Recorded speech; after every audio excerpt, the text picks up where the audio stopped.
Hey guys, what's going on? Matthew or MP Brick Studios here, back with another Lego Ninjago review here on the channel. And today we're going to be taking a look at set number 70505, the Temple of Light. This set comes with 565 pieces, 5 minifigures, and retailed for $70 when it came out in 2013. But with that, let's get on to the review. So starting off this review, we are going to be taking a look at the temple itself. So let's take a little closer look. I just wanted you to see the kind of full landscape of it. Now let's take a little closer look. So starting at the front here, it is identical on both sides. You've got a little lantern here and kind of a pillar with some of these different plates going through, kind of breaking it up, almost looking traditional Japanese kind of architecture. Here you've got a red band around pretty much everything, the top layer and the bottom layer.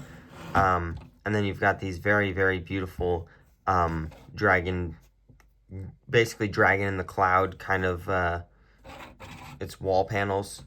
So you've got a weapons rack right here with a little sticker of red wood right there.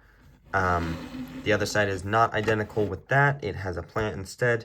You got ladders on either side, and here you have a little fire piece sticking out of this little center section. Not exactly sure what that's for. And as you've probably seen already, you can turn these out, and there it is. It becomes a much larger thing. It opens up. I like that. It looks pretty good.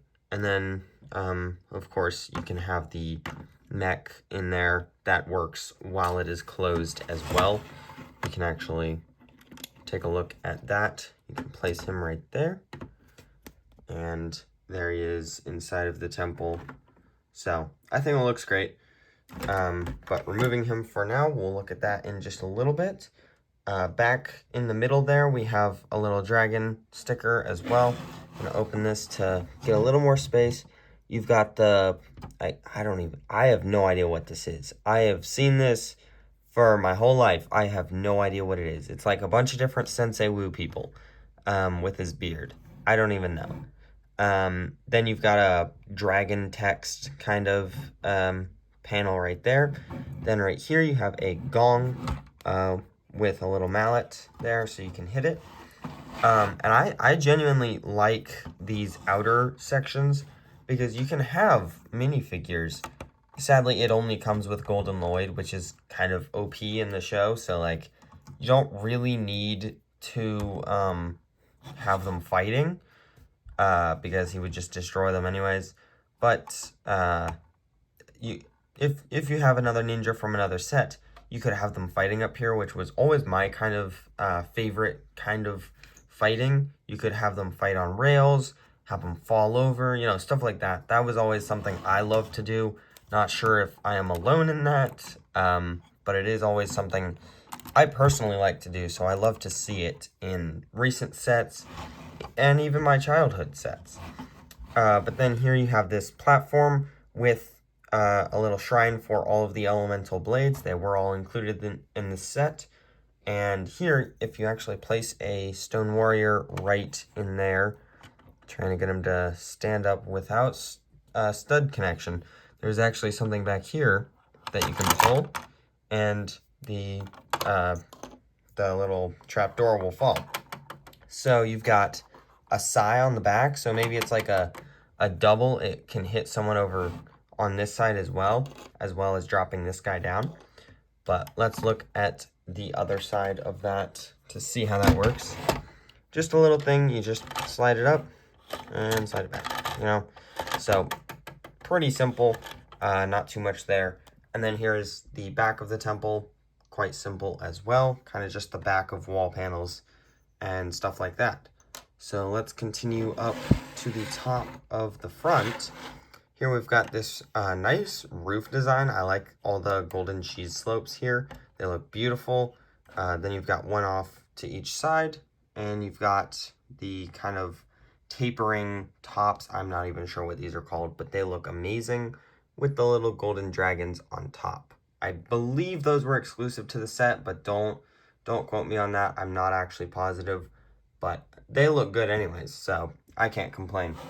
But I think that's about all I got for this temple itself. I am very happy with it. But this isn't all that was included in the set, so let's take a look at the side build of the Golden Mech. And here is the side build of the Golden Mech itself. This is a beautiful mech.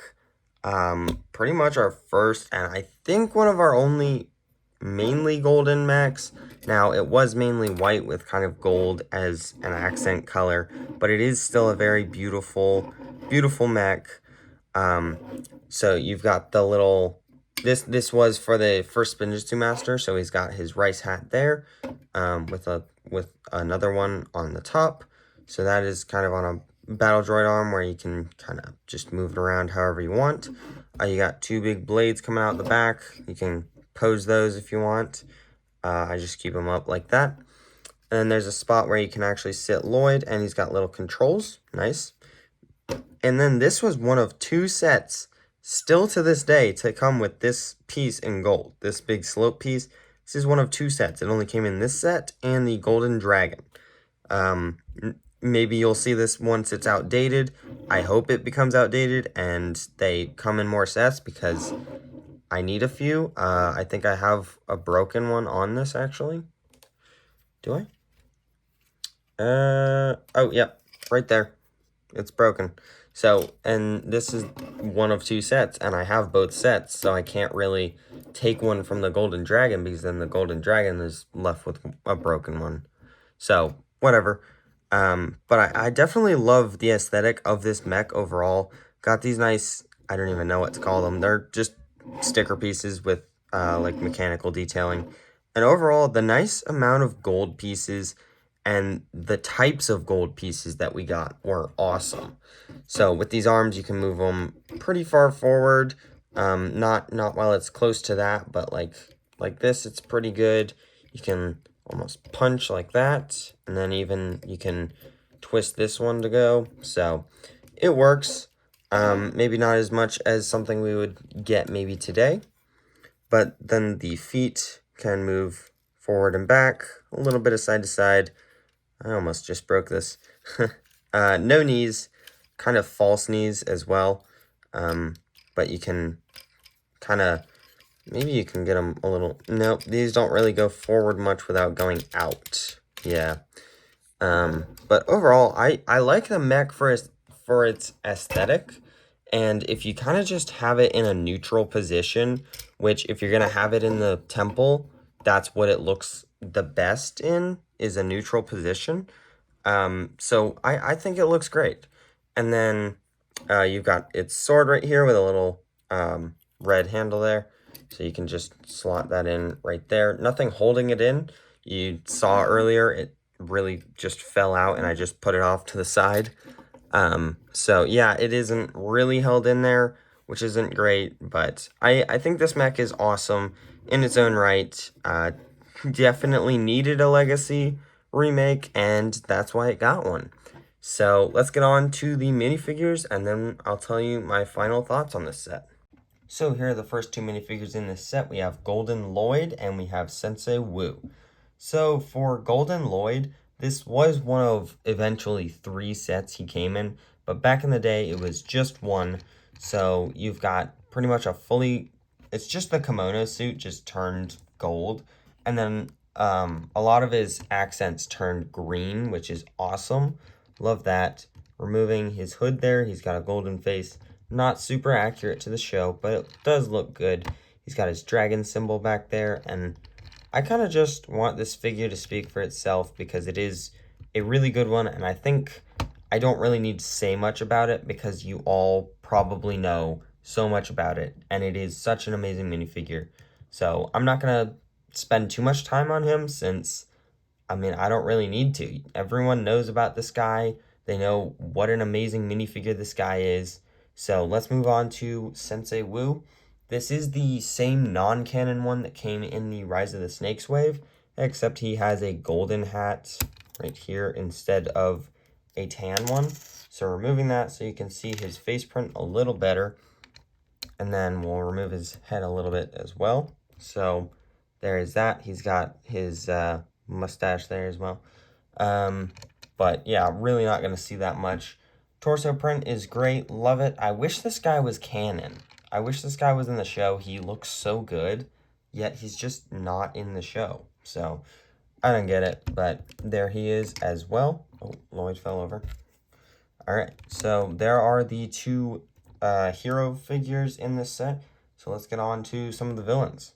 So next up here we have a Overlord possessed Garmadon, and we have a Stone Army Swordsman.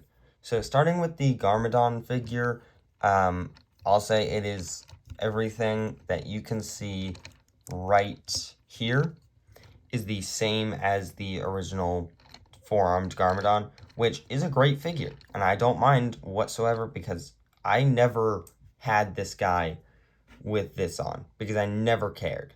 Nowadays, I care because of my collecting and I want to have every figure. But back in the day, I always just had two of the original Garmadon because I just didn't put this on. I just put a bone on this and took everything else off because I didn't care as much about this one. But overall, great detail.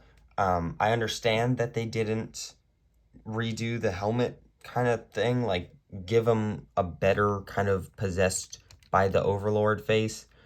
But that's because Chima was kind of eating up a lot of the budget at the time.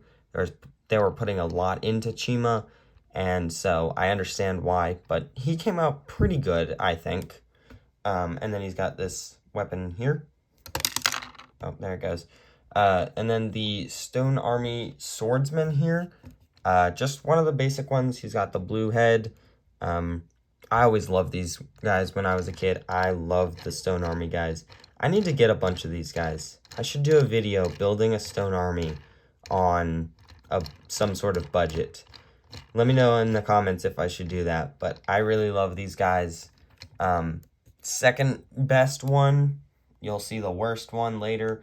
But it's like you just go from the best one, then this one's not got as much cool to him, and then the last one is just the least cool. So overall, a pretty good minifigure. I think Garmadon was good enough. I think so. So yeah, let's get on to the last minifigure.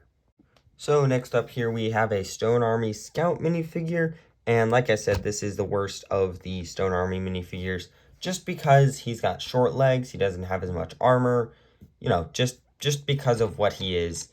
But overall, still a good minifigure. Same torso as the last one. I like these torsos quite a bit.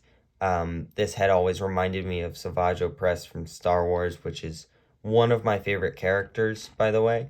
So I always like these guys for that.